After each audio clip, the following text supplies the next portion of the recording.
San Francisco, the late 1960s. A city known for its free spirit and vibrant culture. But beneath its sunny facade, a shadow lurked. A shadow that would come to be known as the Zodiac Killer. A name that would forever haunt the city, leaving behind a trail of fear, cryptic messages, and unanswered questions.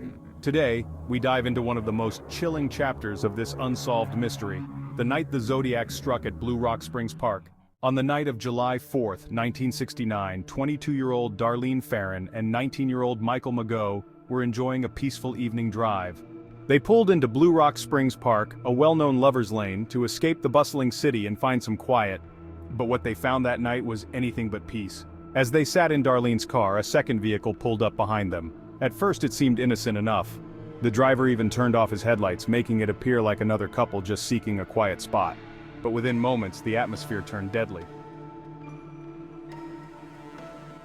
The figure, shrouded in darkness, approached their car with a calm, calculated demeanor. He directed the flashlight into their eyes, temporarily blinding them. And then, he opened fire. 4 shots were fired into the car. Darlene was hit multiple times, while Michael was struck in the face, neck, and chest. But the terror didn't end there. In an act of cold, calculated brutality, the attacker returned to the scene, shooting the couple again to make sure they were dead.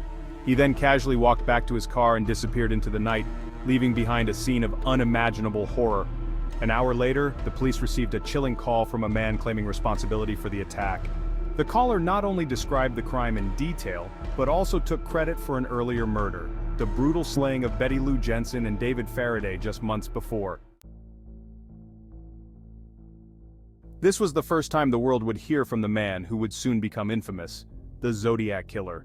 He taunted the police, knowing they had no idea who he was or where he would strike next. But the Zodiac wasn't done. Over the next few months, he would send a series of letters to local newspapers, each filled with cryptic messages, bizarre symbols, and terrifying threats. His letters were signed with a symbol that would become as notorious as his name, a crosshair target. The letters contained ciphers that he claimed would reveal his identity if solved. Some were cracked, but they only added to the mystery, revealing dark, twisted thoughts rather than providing any clues to his identity. The Zodiac reveled in the fear he created, toying with the public and the authorities.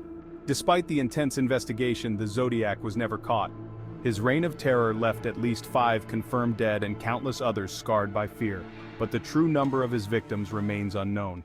The Zodiac Killer faded into the shadows, his identity still a mystery over 50 years later.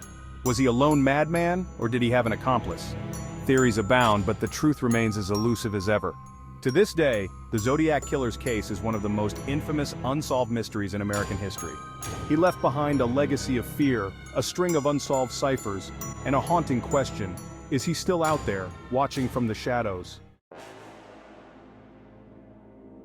If you enjoyed this deep dive into one of America's most chilling mysteries, don't forget to like, comment, and subscribe. And remember, keep your doors locked.